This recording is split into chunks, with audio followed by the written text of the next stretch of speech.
주님 다시 오실 때까지 나는 이 길을 간다. 찬양 드리고 이 강의 시작합니다.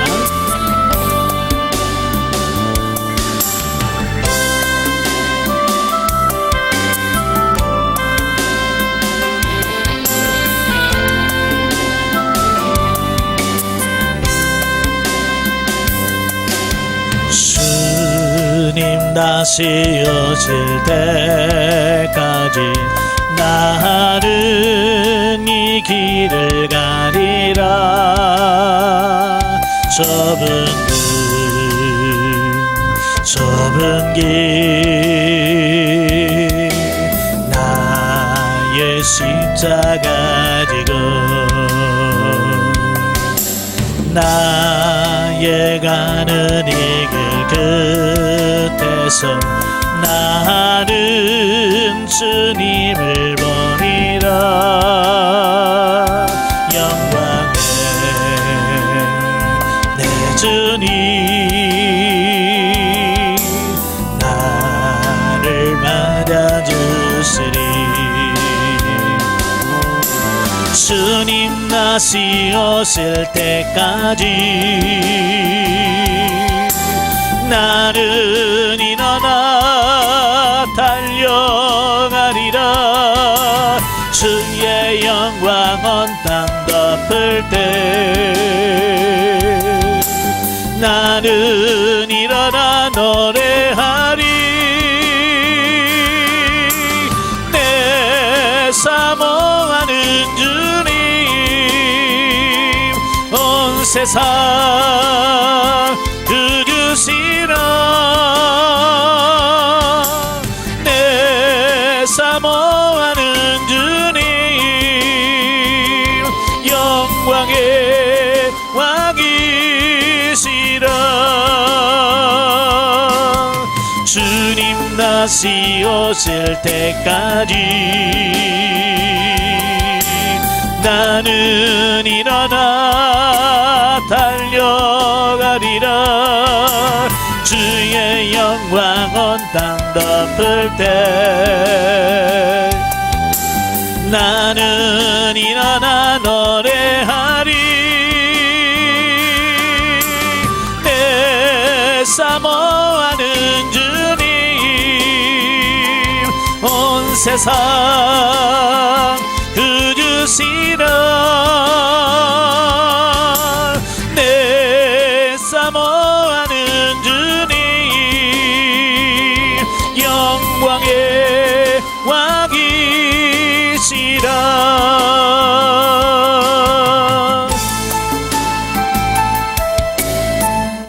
기도하겠습니다. 은혜로우신 아버지 감사합니다. 오늘도 우리를 사랑하셔서 귀한 훈련의 장소로 인도하시고 사도행전의 말씀을 같이 상고할 수 있도록 은혜 주셔서 감사합니다. 이 시간 성령님 함께 하옵소서.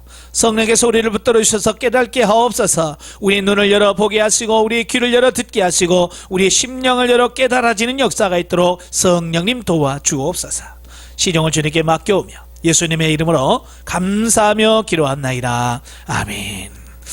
예, 이 시간부터는 이제 사도행전의 말씀을 같이 한번 보도록 하겠습니다. 우리가 지금까지 요한복음의 말씀을 계속 봤지요. 자, 오늘부터는 이제 사도행전의 말씀을 볼 텐데요. 자, 사도행전 1장을 보면 성령 강림 약속과 함께 예수님께서 승천하시고 그 가룟 유다 때문에 골이 났던 그 사도의 빈자리를 마띠아를 통해서 채우는 어떤 이런 부분을 보게 돼요. 자, 1장 1절부터 11절까지가 이제 시작하는 말이죠. 서론에 대한 말씀이에요. 자, 저자 누가는 누가복음에서 예수님의 탄생과 또 예수님의 사역, 그리고 예수님께서 이 땅에서 당하는 많은 순환들, 그리고 예수님께서 십자가에 못 박혀 죽으시고 사흘 만에 부활하신 사건, 그리고 그가 승천하신 사실까지 쭉 기록했어요. 만약에 이 누가가 이 사도행전을 기록했으니까 지금 우리가 초대교회가 이렇게 탄생했고 하나님의 교회 복음이 이렇게 전파됐구나, 이걸 우리가 알 수 있지요. 만약에 이 사도행전이 없었다고 한다면 우리는 지금 이 교회가 어떻게 형성이 되었고 복음이 어떻게 우리까지 전달되는 이 사실을 모를 거예요. 그래서 하나님께서는 누가의 마음을 감동케 하사 이 누가 사도행전을 기록하게 하셨더라라고 하는 거예요.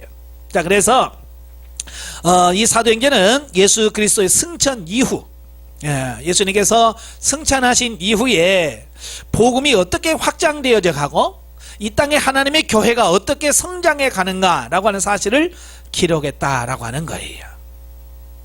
자, 누가는 그 본서를 기록함에 있어서 기록함에 앞서 주께서 부활하신 이후 이 땅에 계실 때나 승천하실 당시에도 거듭 성령의 약속을 강조하고 있다라고 하는 거예요.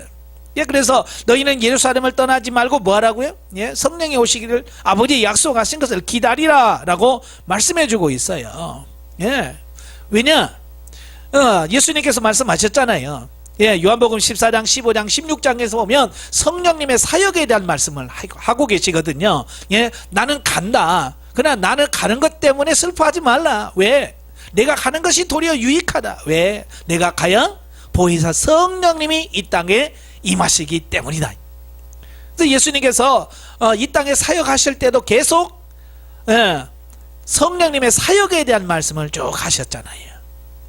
예, 그러니까 이제 예수님께서 승천하신 이후에는 누가 역사하실 때예요? 예, 성령님께서 역사하실 때라 그 말이에요. 그러니까 예수님께서 계속 거듭거듭 이 성령에 대한 말씀을 하시고 마지막 이 땅에서 삶을 마무리하시고 승천하시기 직전에 또 말씀하십니다. 너희가 예루살렘을 떠나지 말고 아버지의 약속하신 것을 기다리라 라고 말씀하신 거예요.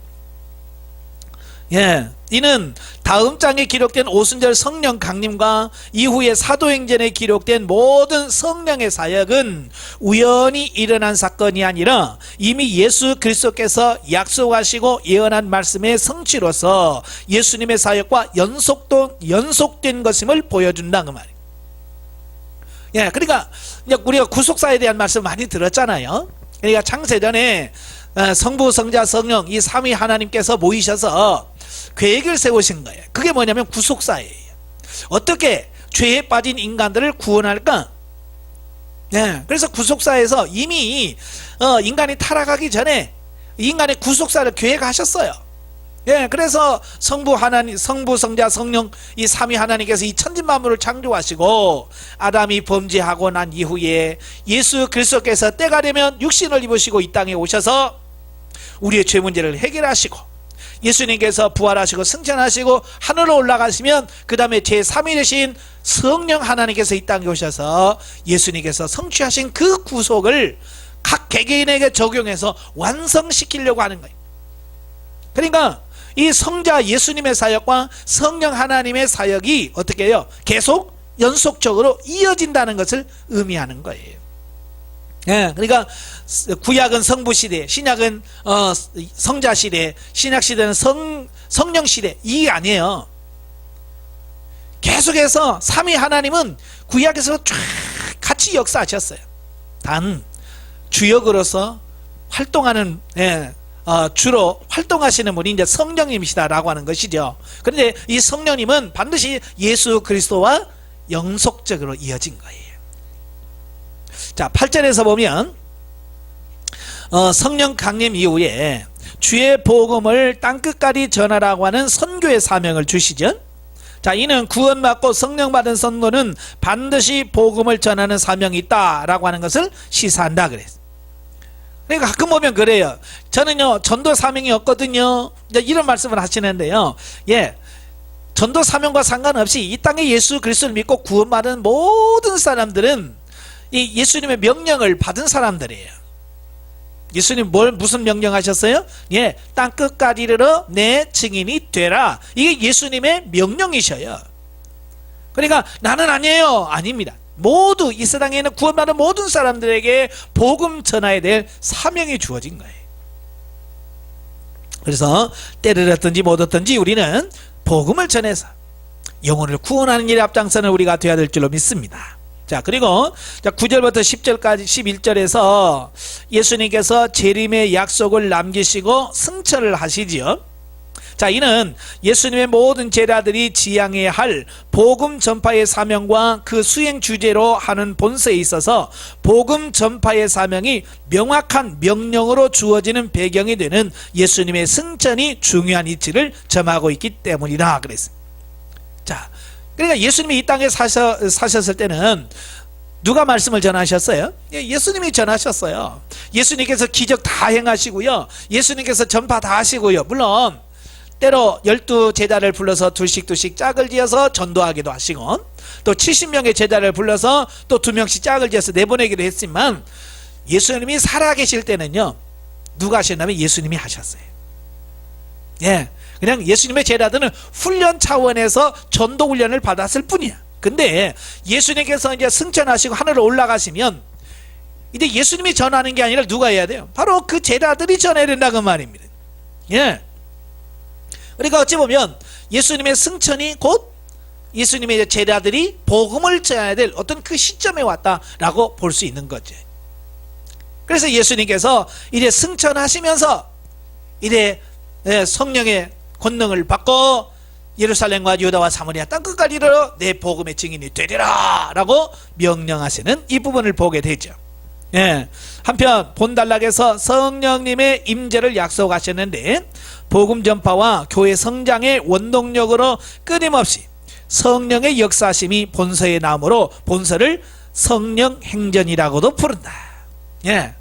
예, 사도행전 말고 이 성령 행전이라고 하는 별명이 붙어 있다라고 하는 거예요. 그만큼 사도행전에는 성령의 역사가 계속해서 이루어지고 있고, 성령의 역사를 통해서 교회나 모든 것이 이루어지더라라고 하는 것을 우리에게 보여주고 있는 거죠.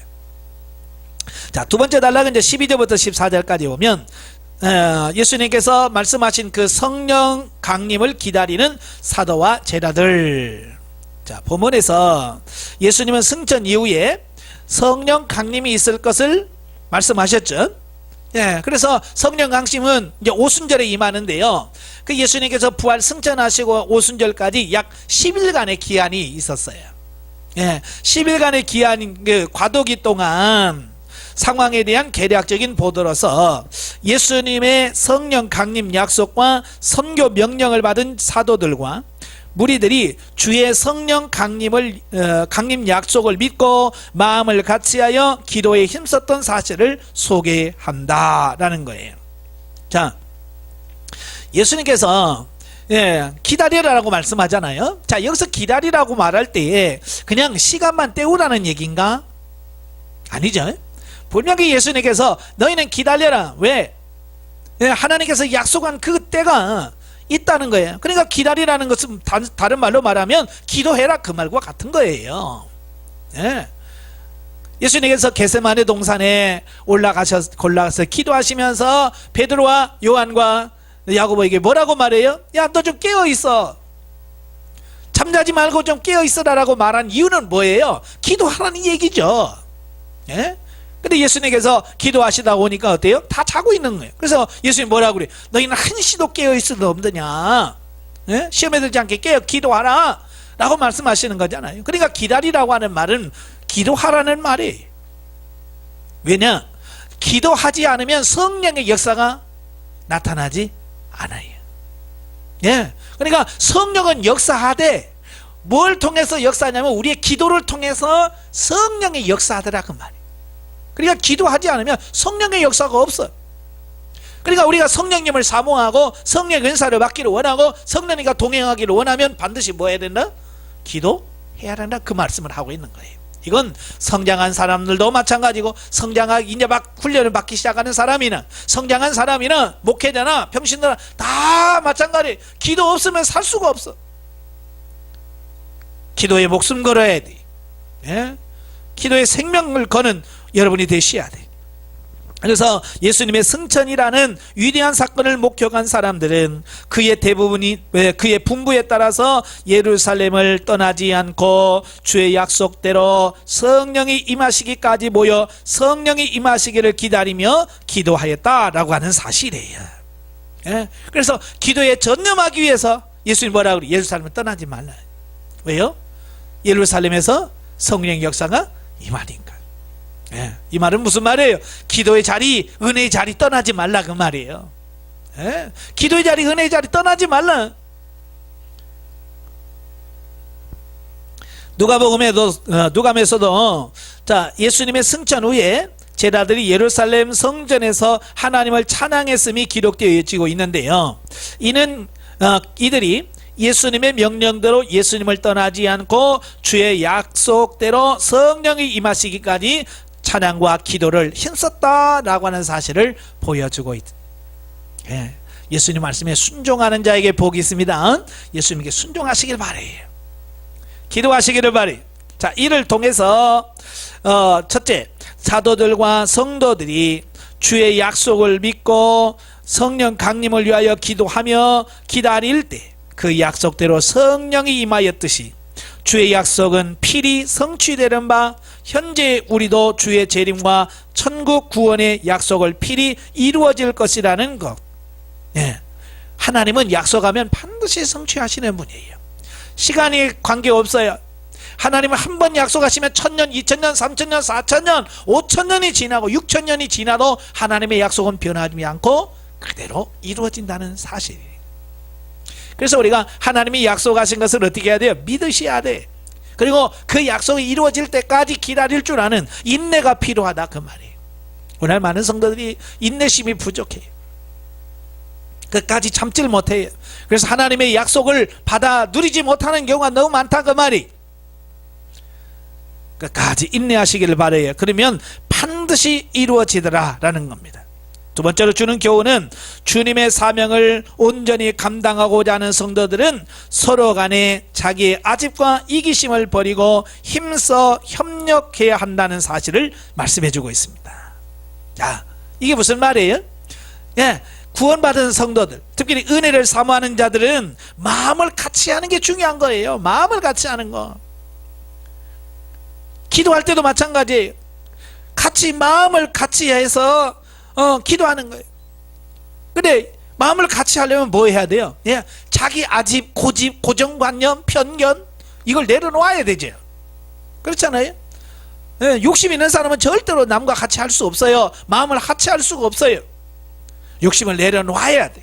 욕심을 내려놓고 자를 파쇄하고 온전히 주님 앞에 순복했을 때 우리가 마음을 같이 할 수 있고 하나 될 수 있게 되어지는 이 부분을 보게 되는 거예요. 예, 나중에도 자 2장 46절과 4장 24절에 보면 어떻게 해요? 예, 주의 제자들 성령 받은 사람들이 다 모여 욕심을 다 내려놓잖아요. 그래서 자기 것을 자기라고 말하는 사람이 없어요. 심지어 자기 소유를 팔아서 사도들의 발 앞에 내려놓고 다 나누어줘서 모든 사람이 같이 살도록 하는 어떤 이런 부분이 나오는 거죠. 이게 뭐예요? 자기 고집, 자기 생각 내려놓았기 때문에 가능한 거예요. 내려놓으셔야 돼. 세 번째로는 성도들 간의 합심기도는 교회 발전의 원동력이 되며 환난과 박해를 극복할 수 있는 능력이 될 뿐만 아니라 하나님의 응답을 속히 받게 하는 비결이 된다는 것을 교훈한다. 네, 합심기도. 합심기도라고 하는 것은 여러 성도들이 마음을 하나가 돼서 기도하는 걸 말해요. 자, 우리 한국교회의 장점 중에 하나가 바로 이거잖아요. 통성으로 같이 한 기도 제목을 놓고 온 성도들이 같이 한 목소리로 기도하는 거예요. 이거 참 성령의 역사만큼 중요한 거예요. 마음을 같이 해서 같이 기도한다는 것은 굉장히 중요한 거예요. 그래서 예수님 뭐라 그래요? 두 사람이 마음이 하나가 돼서 기도하면 반드시 응답된다. 합심하여 기도한다는 것이 그만큼 중요하고 기도 응답이 빠르다는 사실을 우리가 기억하셔야 돼. 그래서 철저하게 같이 회개하면서 합심해서 기도하고 통성으로 기도하는 그런 부분이 필요합니다. 그런데 어때요? 시대가 자꾸 흘러가면서 성도들이 같이 모여서 같이 합심하여 기도하는 이런 부분들이 점점 식어지고 있는 것을 봅니다. 그냥 안타깝죠. 우리는 모여서 같이 한 목소리로 같이 기도하는 이 통성기도, 합심기도를 같이 하는 그런 삶이 되길 바래요. 자, 세 번째 단락은 15절부터 26절까지입니다. 여기서는 이제 가룟 유다의 죽음과 새 사도로 마띠아가 선출되는 사건을 보게 돼요. 자, 본문이 이제 크게 세 부분으로 나뉘어지는데요. 자, 먼저 베드로는 구약을 인용하여 가룟 유다의 비참함 최후가 구약에 이미 예언되었던 것임과 사도직 보궐의 필요성을 설명하고 있다. 참 여기서 정말 안타까운 게 그거예요. 가룟 유다 사도로 부름을 받았잖아요. 사도라고 하는 것은 어때요? 어찌 보면 이 세상에서 이 세상에 하나님의 직분, 하나님께서 우리에게 주신 직분 중에서 가장 영화롭고 가장 보람있고 가장 영광된 직책이 있다면 사도잖아요. 그죠? 예수님의 직계 제자 외에는 사도란 칭호를 없잖아요. 그래서 교회사를 보면 사도가 있지. 이 사도는 직접 예수님께서 세우신 12사도와 사도 바울까지를 사도라 그래요. 그리고 사도들이 죽고 그 사도들의 직계 제자들, 예? 그러니까 베드로나 요한이나 이런 예수님의 사도들의 직계 제자들을 속사도라고 그래요. 사도라고 부르지 않습니다. 예, 사도라고 부르지 않고 속사도라 부릅니다. 그리고 그 속사도들의 그 직계 제자들 있잖아요. 그 속사도들의 제자들을 교부라고 불러요. 예, 그래서 초대교로 보면 교부 누구, 교부 누구라고 하는 말을 쓰죠. 그게 바로 속사도들의 제자들을 지칭하는 말이에요. 예, 근데 요즘에 어떤 사람이 자기를 가리켜서 자칭 사도라고 합디다. 예, 물론 부를 수 있습니다만은 어찌 보면 사도는 예수님의 12제자와 사도 바울로 종결된 직분이다라고 이렇게 보면 될 것 같아요. 예. 자, 그런데 그 영광스러운 직분을 받아놓고도 그걸 감당하지 못해서 스스로 죽어 그 사도직을 감당하지 못하고 빼앗기는 이런 모습을 보니 누구요? 가룟 유다죠. 예수님께서 그 성만찬을 하시면서 뭐라고 말해요? 차라리 나지 않았으면 좋았을 것을. 네? 차라리 나지 않으면 좋았을 것을. 그렇잖아요. 차라리 나지 않았으면 그런 무서운 형벌을 자초하지는 않았을 거 아니에요. 우리도 가끔 그래요. 세상에서 살면서 차라리 나지 않았으면 하는 차라리 나지 않았으면 좋을 사람들이 많지요. 물론 세상에 태어나서도 또 뭔가 어떤 직분이라든지 어떤 일을 차라리 안 맡았으면 좋을 뻔한 사람도 많아요. 역사적으로 보면 차라리 대통령을 안 했더라면 좋았을 뻔한 사람들 많고, 차라리 장관을 안 했더라면, 국회의원을 안 했더라면 더 좋았을 것 같은 사람들이 많아요. 그렇게 잘 하다가 거기에 나와서 인생에 오점을 남기는 그런 사람들을 보게 돼. 세상에서 뿐만 아니라 교회에서도 마찬가지죠. 차라리 목사가 안 되었으면 좋았을 뻔한 사람도 있고요. 차라리 교회에서 장로가 안 됐더라면 더 좋았을 뻔한 사람이 있고, 권사나 안수 집사나 이런 사람들이 안 되었으면 좋을 뻔한 사람도 있더라 그 말이에요. 이 말은 직분을 받지 말라는 얘기가 아니라 그 직분에 합당한 삶을 살아야 된다는 얘기를 하고 있는 거예요. 혹시 여러분도 그러지 않는지 여러분 자신 한번 되돌아봐야 됩니다. 예. 특히 보면은 유다가 배가 터져 죽었고 밭도 그가 직접 산 것으로 기록하고 있어서 마태복음의 기록과 서로 모순된 것처럼 보일 수 있어요. 자, 그러나 이것은 서로 보완적인 기록입니다.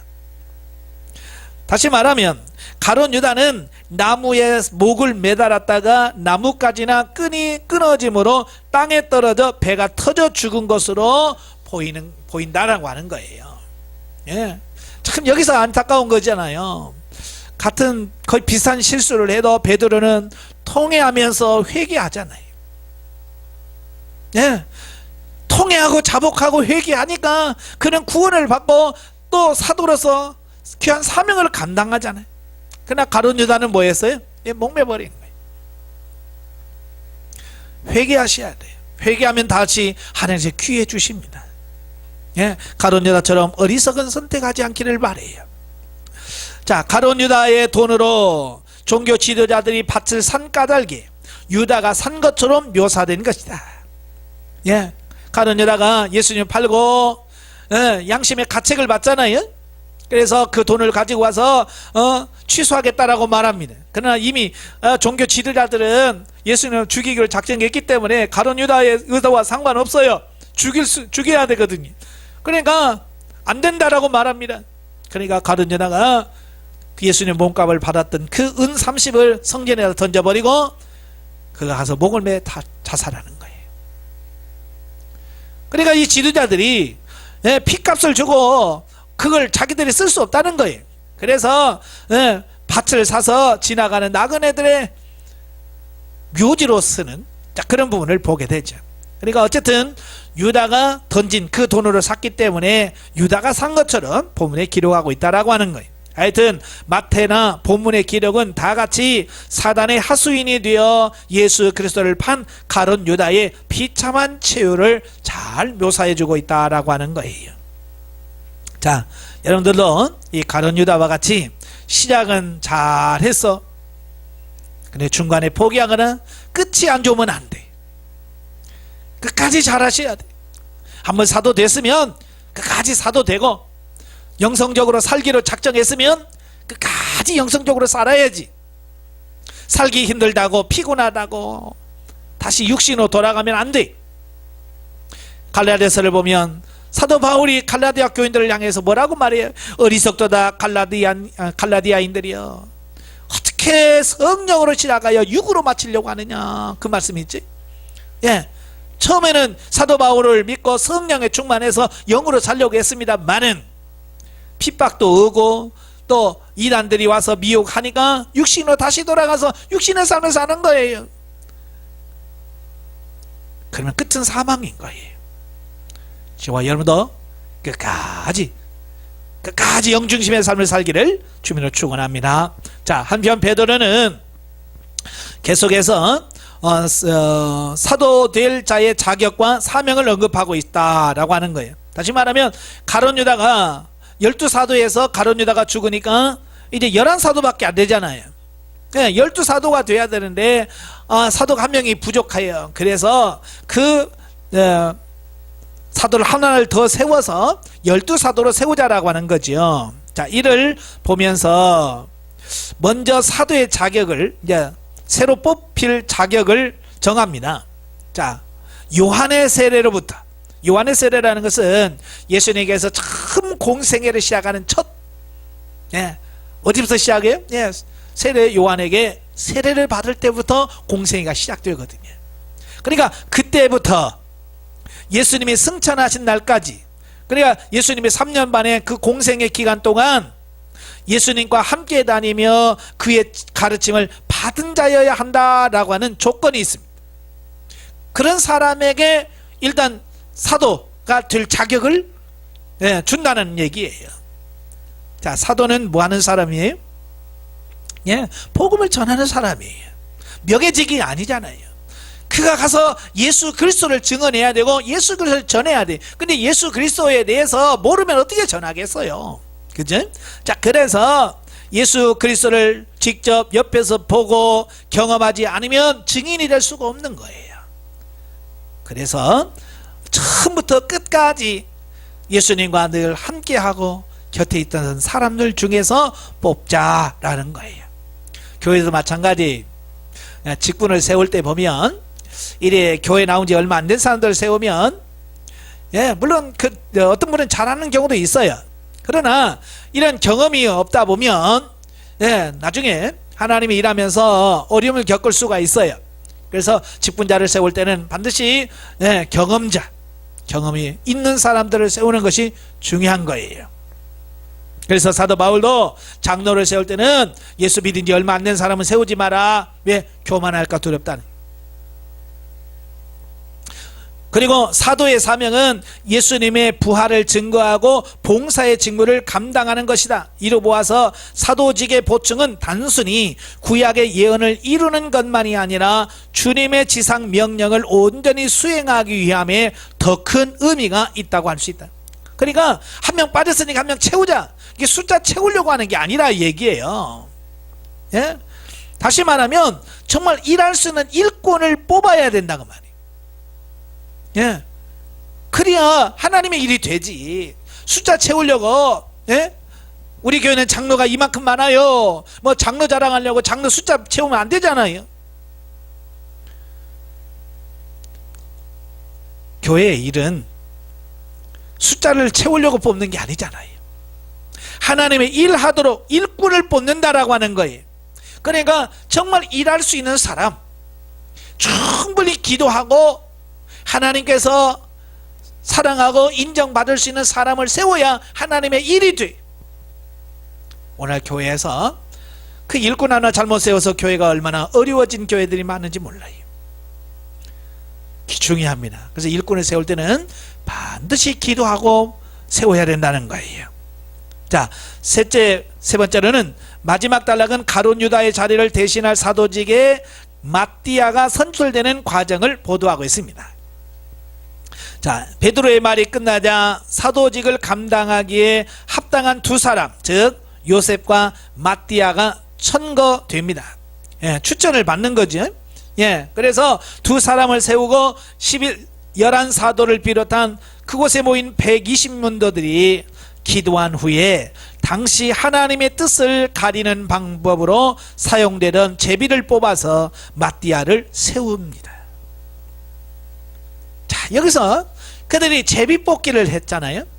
예, 제비는 사람이 뽑아도 그걸 뽑게 하신 이가 누구라고요? 하나님이. 그러니까 제비 뽑기는 철저하게 하나님을 의지하고 믿고 신뢰하는 사람만이 할 수 있는 게 뭐냐? 그게 제비 뽑기예요.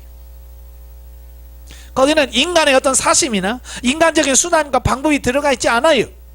예, 내가 뽑고 싶다고 뽑히는 게 아니잖아요. 그래서 철저하게 제비 뽑힐 때 하나님께서 뽑게 하셔요.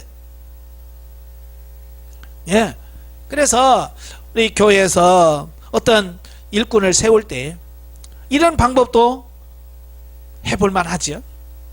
예, 사람이 뽑으니까 잘못 뽑아서 교회가 어렵잖아요. 그러니까 사람들이 뽑지 말고 추천을 하고 하나님 앞에서 제비를 뽑아서 하나님께서 세우기로 작정된 사람들만 세운다면 교회가 새로워지지 않을까. 근데 왜 제비 뽑기를 안 합니까? 하나님 못 믿거든요. 하나님이 정말 필요한 일꾼을 세워주실 거라는 사실을 못 믿어요. 예, 자기들이 더 옳다는 거죠. 자기들이 판단이 더 맞다는 얘기예요. 다시 말하면 믿음이 없이는 못하는 게 제비뽑기예요. 그들은 철저하게 하나님을 신뢰하고 하나님이 뽑은 사람을 지도자로 세우겠다라고 하는 그 마음을 가지고 그들이 제비뽑기를 해서 결국 마띠아를 뽑아요. 예, 그래서 완전한 12사도를 채워서 초대교회의 기틀을 마련하는 이 부분을 보게 됩니다. 자, 한편 사도 마띠아의 선출 기사를 통해서 우리가 기억할 것이 뭐냐?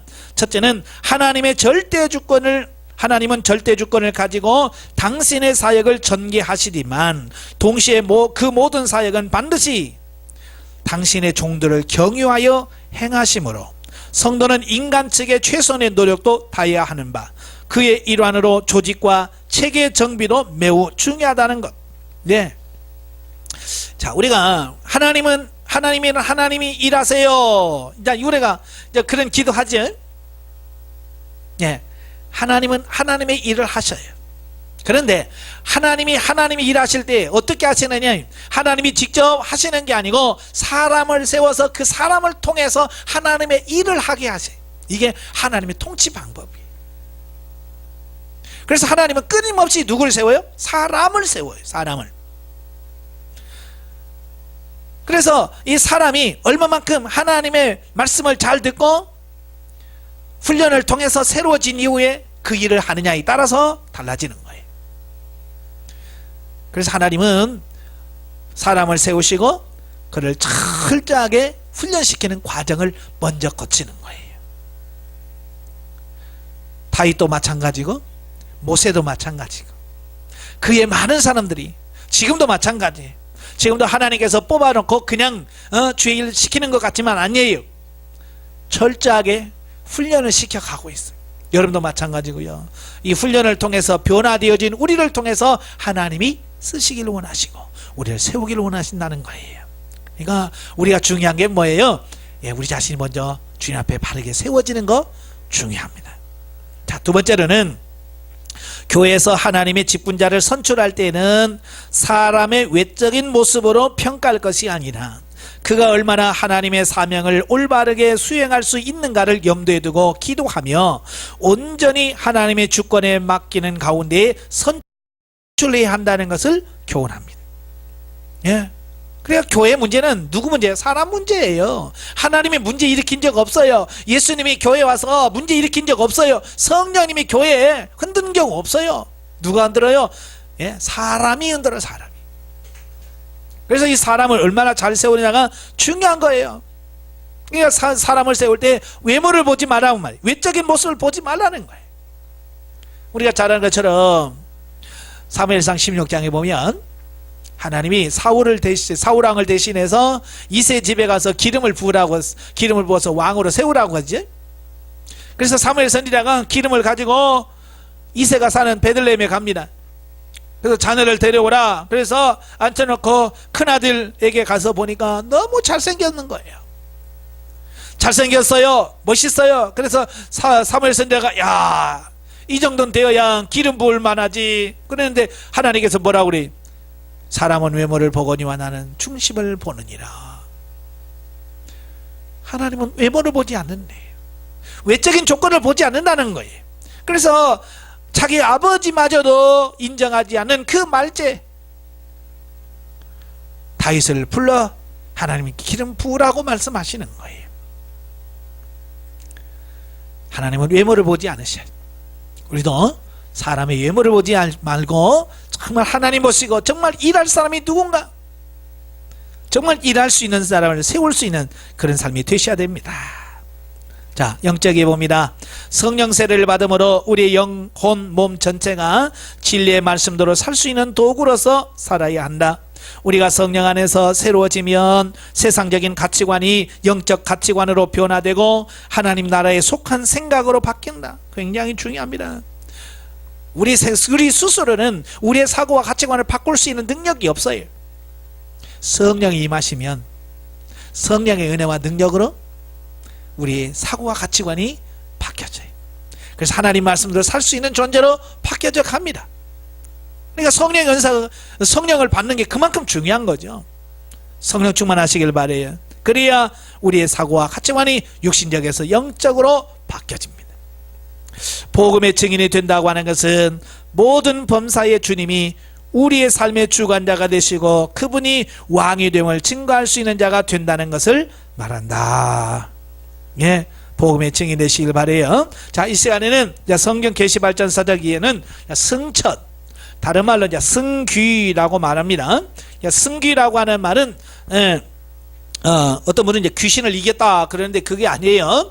예, 높아졌다 그런 뜻이에요. 그러니까 예수님은 비하, 자기 자신을 낮추는 걸 말하죠.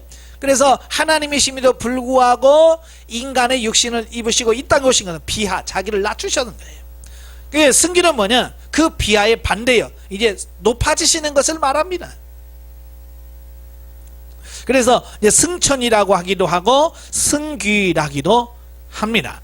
자, 승천이라고 하는 말을 국어 사전에 보니까 하늘로 오름, 예, 하늘로 올라가는 것은 승천이다 이렇게 말합니다. 자, 히브리어는 알라라고 하고요, 헬라어로는 아나바이노라고 말합니다. 그러니까 성경적으로 승천의 의미는 뭐냐? 그리스도께서 죽은 자 가운데서 부활하신 후 영광을 입으신 상태로 성부께서 계신 그 하나님의 나라로 올라가신 사건을 가리킬 때 승천하셨다라고 표현하고 있다라고 하는 거예요. 자, 우리는 성경에 보면 예수님만 승천하셨나? 이제 승천에 대해서 그렇게 좁게 생각할 수 있어요.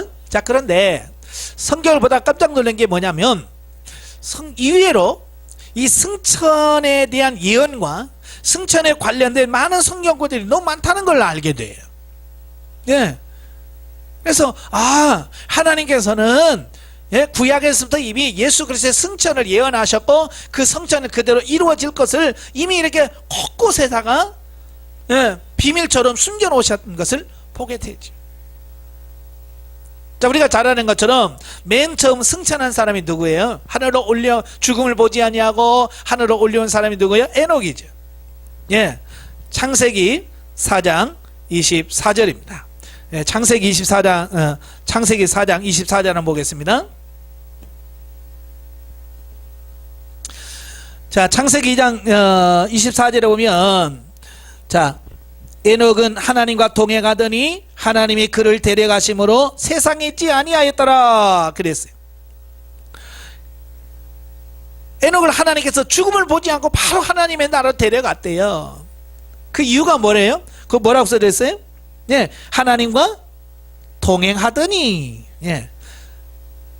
그 22절에 보면 무두셀라를 낳은 후 300년을 하나님과 동행하며 자녀를 낳았다. 이 동행이라고 하는 말은 할라크라고 하는 말인데요, 같이 걷는다 그런 얘기예요. 그러니까 에녹은 철저하게 300년 동안 하나님과 같이 걸었어.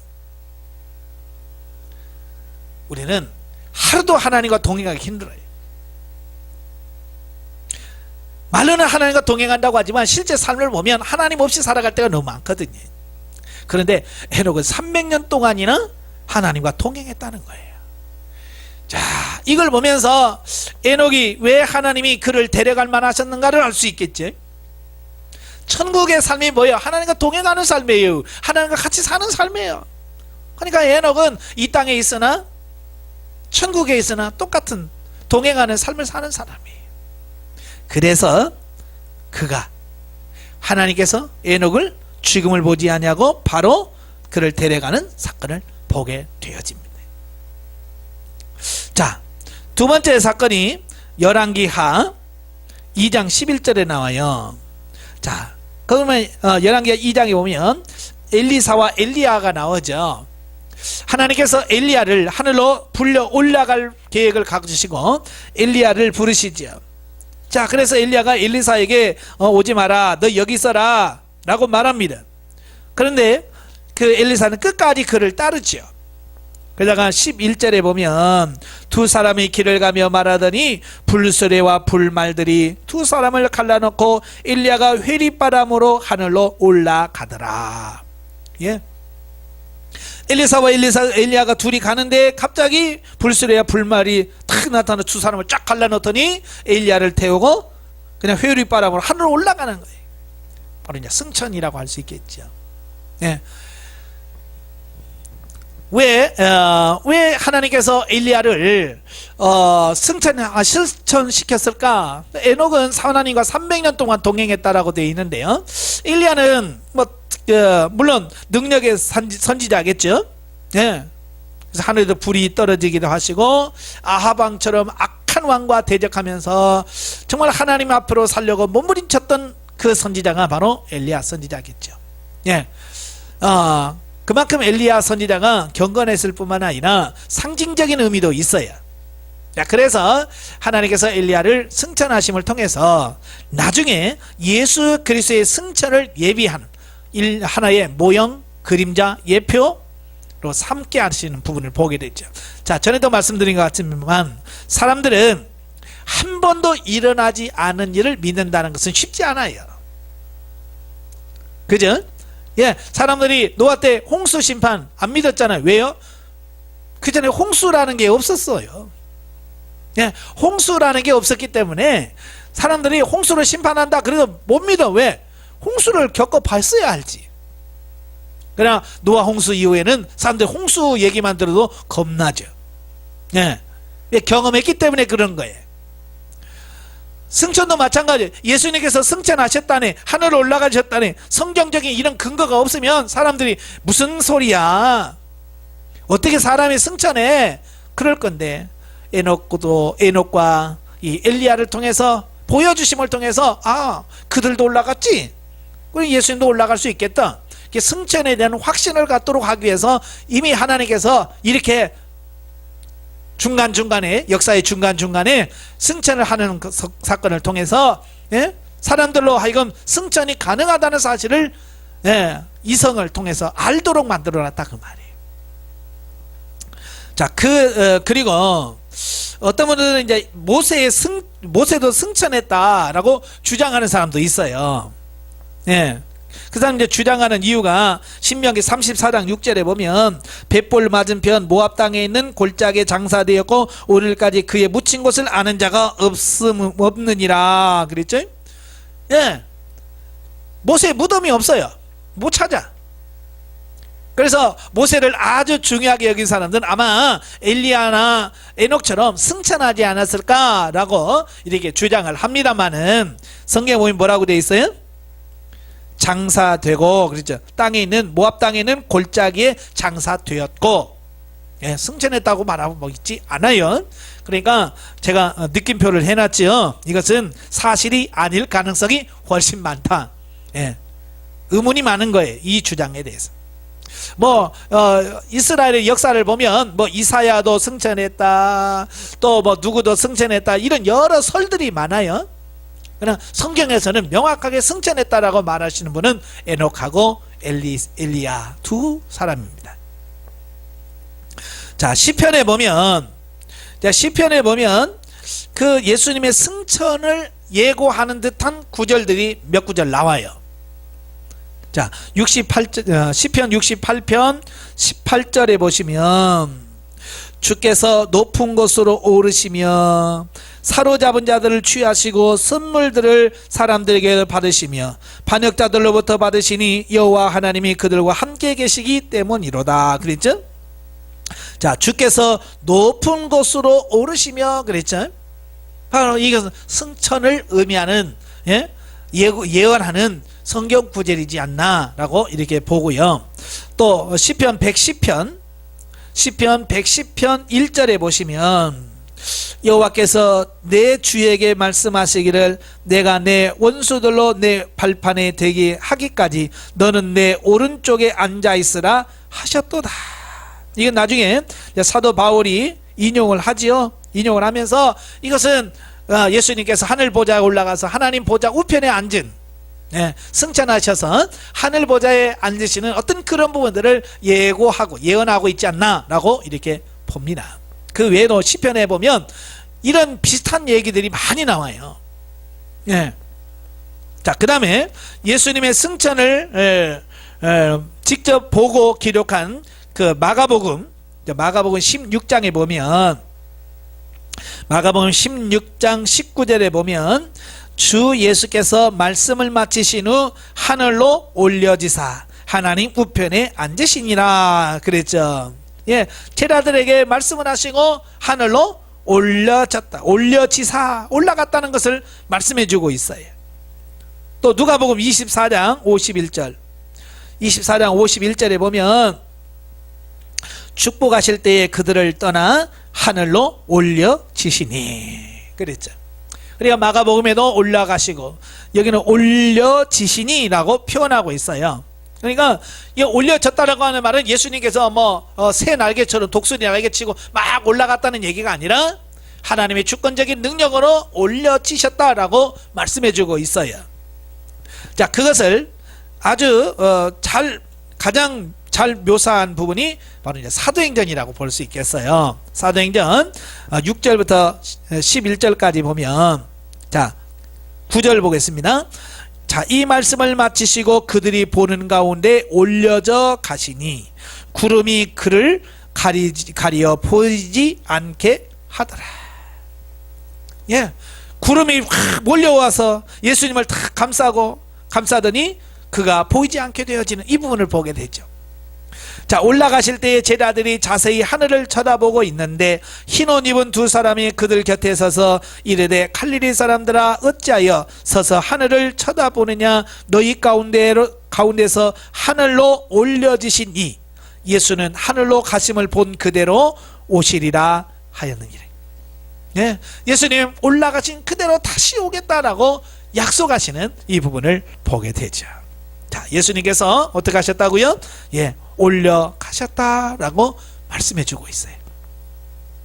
자, 그러면 올라가서 뭐 하실까? 지금 예수님께서 하늘 올라가셔서 뭐 하실까요? 예, 그건 히브리서에 보면, 자, 히브리서 4장 14절. 하늘을 올라가셔서 예수님 뭐 하실까? 자, 히브리서 4장 14절 16절에 보면 그러므로 우리에게 큰 대제사장이 계시니 승천하시니 곧 하나님의 아들 예수시라. 우리가 믿는 도리를 굳게 잡을지어다. 우리에게 있는 대제사장은 우리의 연약함을 동정하지 못하실 리가 아니요 모든 일이 우리와 똑같이 시험을 받으시는데 죄는 없으시니라. 그러므로 우리는 그 국률하심을 받고 때를 따라 돕는 은혜를 얻기 위하여 은혜의 보좌 앞에 담대히 나갈 것이니라 그랬어요. 하나님 보좌 우편에 앉아 계시는, 승천하셔서 하나님 보좌 우편에서 지금 뭐하고 계셔요? 우리를 위하여 중보하고 계신다. 예.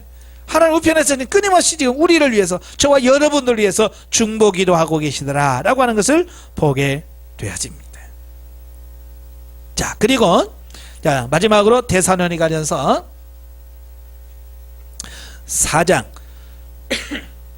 16절부터 17절 보면 주께서 호령과 천사장의 소리와 하나님의 나팔 소리로 친히 하늘로부터 강림하시리니 그리스도 안에서 죽은 자들이 먼저 일어나고 그 후에 우리 살아남은 자들도 그들과 함께 구름 속으로 끌어올려 공중에서 주를 영접하게 하시리니.